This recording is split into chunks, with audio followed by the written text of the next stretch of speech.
అందరికీ నమస్కారం అండి. ఇప్పుడు చెప్పబోయే కథ పేరు అవకాశవాదం. ఈ కథని రచించిన వారు శివాని గారు. ఇక కథలోకి వెళ్ళిపోతే, బొసల నుంచి దిగిన శ్రీధర్ కర్చీఫ్తో చెమటలు తుడుచుకున్నాడు.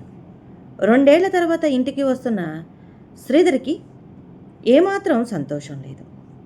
ఇంట్లో జరగబోయే సీన్ ఊహించుకునేసరికి అతనికి టెన్షన్తో మరింత చెమటలు పడుతున్నాయి. ఇక తాను ఇంటికి రావడం, తన వారిని చూడటం ఇదే ఆఖరిసారి కావచ్చు. మాటకు కట్టుబడి ఉండే తన తల్లిదండ్రులు తన ఉద్దేశం కాదు.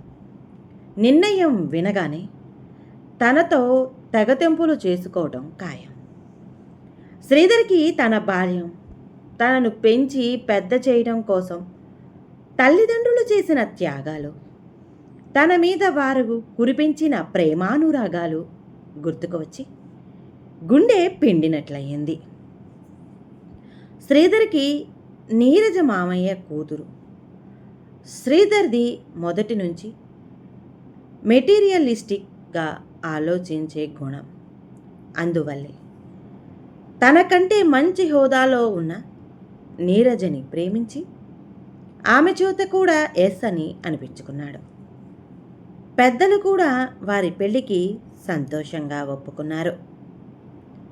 తన ఉన్నత విద్యల కోసం నీరజే వాళ్ళ నాన్నతో డబ్బు సాయం చేయించింది. చదువు అవ్వగానే అతను ఊహించినట్లుగానే మామయ్య పరపతిని ఉపయోగించి తనకు కార్పొరేట్ కాలేజీలో ఉద్యోగం ఇప్పించాడు. ఇక లైఫ్లో సెటిల్ అయ్యాం కదా, నీరజని పెళ్లి చేసుకుందాం అని అనుకుంటూ ఉండంగానే అతనికి శైలుతో పరిచయమైంది. శైలు కూడా శ్రీధర్ పనిచేసే కాలేజీలోని లెక్చరర్గా చేరింది. శ్రీధర్ అంటే ఆసక్తి కనబరిచేది. శ్రీధర్కి శైలుకి స్నేహం పెరిగింది. ఒకరోజు శైలు శ్రీధర్ని ప్రపోజ్ చేసింది. మొదట ఆశ్చర్యపోయినా తర్వాత తన పథంలో ఆలోచించాడు. శైలుని పెళ్లి చేసుకుంటే వచ్చే కట్నం ప్లస్ నెల నెల వచ్చే జీతం, ఇద్దరూ లెక్చరర్లే కాబట్టి సొంతంగా కాలేజీ కూడా పెట్టుకోవచ్చు. ఇలా ఆలోచించాక శ్రీధర్ తన మనసులో నుంచి నీరజ రూపాన్ని పూర్తిగా చెరిపేశాడు. సెలవులు వచ్చినా ఇంటికి వెళ్ళడం మానేశాడు. ఇంట్లో వాళ్ళు పెళ్లి సంగతి అడుగుతారని, ఇక శైలు పెళ్లి గురించి తొందర పెడుతుంటే నీరజ డబ్బు తిరిగి ఇచ్చేసి పెద్దవాళ్లతో చెప్పి వస్తానని బయలుదేరాడు. ఇక నీరజ పాపం ఈరోజు నేను వస్తున్నానని చక్కగా ముస్తాబై ఉంటుంది. పాపం పెళ్లి గురించి కలలు కంటూ స్వప్నలోకాలలో విహరిస్తూ ఉండి ఉంటుంది. అసలు ఈరోజు నువ్వు ఈ పొజిషన్లో ఉండటానికి కారణం నీరజ కదూ. ఆమె లేకపోతే నీకు ఈ ఉన్నతి విద్యలు ఉండేవి కావు, ఈ లెక్చరర్ ఉద్యోగము ఉండేది కాదు. ఆమెను పెళ్లి చేసుకుంటానని మాట ఇచ్చి ఒక్కసారిగా ఆమె కలల కోటని కూల్చివేస్తే పాపం ఏమవుతుంది అంటూ గగ్గోలు పెడుతున్న అంతరాత్మ పీకను శ్రీధర్ బలవంతంగా నొక్కేశాడు. నేను జీవితంలో ఎదగాలి. నాకు ఈ రక్త సంబంధాలు, ఆత్మీయలు, ప్రేమ సంబంధం లేదు. డబ్బులిచ్చే హోదా ముందు ఇవన్నీ ఎందుకు పనికిరానివి అంతరాత్మతో గట్టిగా చెప్పాడు. అది మళ్ళీ ఏ గొడవ చెయ్యకుండా అతనికి కావలసింది ఆర్థికంగా సుఖవంతమైన జీవితమే కానీ అనురాగాలు, ఆత్మీయతలు కాదు. శ్రీధర్ అనుకున్నట్టుగానే ఇంట్లో చాలా పెద్ద గొడవే జరిగింది. తల్లిదండ్రులు ఇక జన్మలో ముఖం చూపించవద్దని, తమ ఆస్తిలో చిల్లి గవ్వ కూడా ఇవ్వబోమని తేల్చేశారు. అన్నిటికీ మొదటే ప్రిపేర్ అయి ఉండటం వల్ల శ్రీధర్ ఏమీ అప్సెట్ అవ్వలేదు. శైలుతో గడపబోయే విలాసవంతమైన జీవితాన్ని ఊహించుకుంటూ హైదరాబాదు చేరాడు.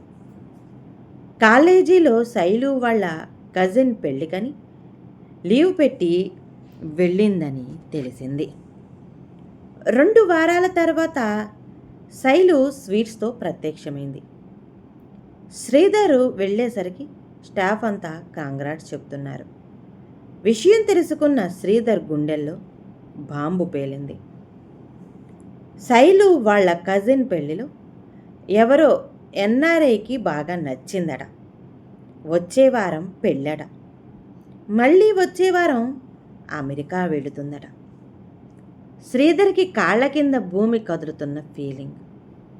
కాళ్లల్లో నుంచి సన్నగా వణుకు ప్రారంభమై అది గుండెల్లోకి పాకింది. ఇక భరించలేక శైలుని నిలదీశాడు. What Shailu, what are you going to do? నేను నీ మీద ఎన్ని ఆశలు పెట్టుకున్నాను. 2 ఏళ్ల నుంచి ప్రేమ కబుర్లు చెప్పావు. పెళ్ళంటూ చేసుకుంటే నన్నావు. మీ ఇంట్లో కూడా ఒప్పుకున్నారు. నీకోసమని నా వాళ్ళందరినీ వదులుకున్నాను. ఇప్పుడు ఇలా చేయడం నీకేమైనా న్యాయంగా ఉందా? ఇలాంటి నిర్ణయం తీసుకునే ముందు నేనేమైపోతానో ఆలోచించావా? కమాన్ శ్రీధర్, బ్రీ ప్రాక్టికల్. అప్పుడంటే నువ్వు నీ పొజిషన్ నచ్చింది. ఇలాంటి మ్యాచ్ వస్తుందని నేను అప్పట్లో ఎక్స్పెక్ట్ చేయలేదు. అయినా నేనేదో అంత కాని పని చేసినట్లు ఇదైపోతావే. ఆ మాటకొస్తే 25 ఏళ్ళు కని పెంచి పెద్ద చేసిన నీ తల్లిదండ్రులని వదిలేశావు. నీరజతో ఎప్పుడో 4 ఏళ్ల క్రితం నీ ఇష్టప్రకారం జరిగిన ఎంగేజ్మెంటు క్యాన్సిల్ చేసుకున్నావు. నేను చేసింది అన్యాయమైతే మరి నువ్వు చేసిందేమిటి? రివర్స్లో అడిగింది శైలు. ఇదంతా నీ మీద ప్రేమతోనే చేశాను శైలు అన్నాడు శ్రీధర్. నువ్వలా అంటే నమ్మడానికి నేనేమి పల్లెటూరులో పుట్టిన పెరిగిన నీరజ లాంటి మామూలు అమ్మాయిని కాదు శ్రీధర్. చదువుకొని ఉద్యోగం చేస్తున్న ఆధునిక యువతిని. లోకం చూసిన దాన్ని, ప్రపంచ జ్ఞానం ఉన్నదాన్ని. నువ్వు నన్ను నిజంగా ప్రేమించి ఉంటే నేనసలు ఇలా చెయ్యగలిగేదాన్నే కాదు. నువ్వు ప్రేమించింది నా వల్ల నీకొచ్చే డబ్బు, పరపతి, హోదాన్ని. జీవితంలో అనుబంధాలకి ఏమాత్రం విలువ ఇవ్వని మెటీరియలిస్టువి నువ్వు. నిన్న నీరజ, నేడు నేను, రేపు మరొకరు నచ్చుతారు. అప్పుడు నా సంగతి ఏమవుతుంది? అసలు నాకు ఈ ప్రపోజల్ వచ్చినప్పుడు నువ్వైతే ఏం చేస్తావు అని మొదటి ఆలోచించాను. సో నేనే నిర్ణయం తీసేసుకునేటట్లు నన్ను ఇన్స్పైర్ చేసింది నువ్వే. నిన్ను ప్రేమించిన నేను నిన్ను ఫాలో అవుతున్నానని సంతోషించు. గుడ్ బై చెప్పి వెళ్ళిపోయింది శైలు. శైలు చెప్పిన దాంట్లో నిజం కూడా ఉండటంతో శ్రీధర్ నోరెత్తలేకపోయాడు. ఇంకా క్లాసులు తీసుకోలేక ఇంటికి బయలుదేరారు. డోరు తెరిచేసరికి పసుపు అంటించిన తెల్లని కవరు కనిపించింది. కవరు పైన అడ్రస్ రాసిన చేతి వ్రాతను పట్టి అది నీరజ రాసిందని గ్రహించాడు. మనసంతా సంతోషంతో పులకించిపోయింది. అప్పటి వరకు ఉన్న బాధ నీరజ చేత్తో తీసేసిన ఫీలింగ్ కలిగింది. మళ్ళీ అతని గుండె 2 ఏళ్ల క్రితంలాగే నీరజ కోసం స్పందించసాగింది. శైలు పెళ్లి కంటే ముందు నీరజతో నా పెళ్లి జరగాలి. తన కంటే అందమైన నీరజని నా పక్కన చూసి శైలు బాధపడాలి. కసిగా అనుకొని హుషారుగా కవరు చించి అందులో ఉత్తరం చదవసాగాడు. బావా, చాలా చాలా థ్యాంక్స్. నేను నీకు ఎప్పటికీ రుణపడి ఉంటాను. ఏంటి, దీనికేమైనా పిచ్చి పట్టింది అనుకుంటున్నావా? లేదు బావా, నువ్వు చేసిన పని వల్ల నా జీవితమే మారిపోయింది. పొద్దుటి వంట కోసం రాత్రి నుంచే ప్రిపరేషన్లో ఉండి తెల్లారుజామునే లేచి వంటలు వార్పులు చేసే జీవితం గడపాల్సిన దానికి ఏ చీకు చింత లేకుండా ఇంటి నిండా నౌకర్లతోనూ హాయిగా కార్లలో తిరిగే జీవితం లభించబోతుంది. ఎలాగంటావా? అత్తయ్య మామయ్య నీతో తెగతెంపులు చేసుకొని ఆస్తంతా నాకే రాసేశారు. మావయ్య ప్రయత్నము, ఇటు మా ఆసక్తి, అటు ఒకప్పటి నీ ఆస్తికి వారసురాలిని కావడము, కాస్త అందంగా కూడా ఉంటానేమో. నేను ఐఏఎస్ ఆఫీసర్కి భార్యను కాబోతున్నాను. అమ్మ అత్తయ్య నిన్ను పెళ్ళికి పిలవద్దన్నారు. అయినా నాకింత మేలు చేసిన నీకు కృతజ్ఞతలు చెప్పుకుందామని ఈ ఉత్తరం రాస్తున్నాను. నీవు కూడా నువ్వు కోరుకున్న అమ్మాయితో సుఖంగా జీవితం గడపాలని భగవంతుణ్ణి ప్రార్థిస్తున్నాను. ఇట్లు నీరజ. ఉత్తరం చదివిన శ్రీధర్ దబ్బున కింద పడిపోయాడు.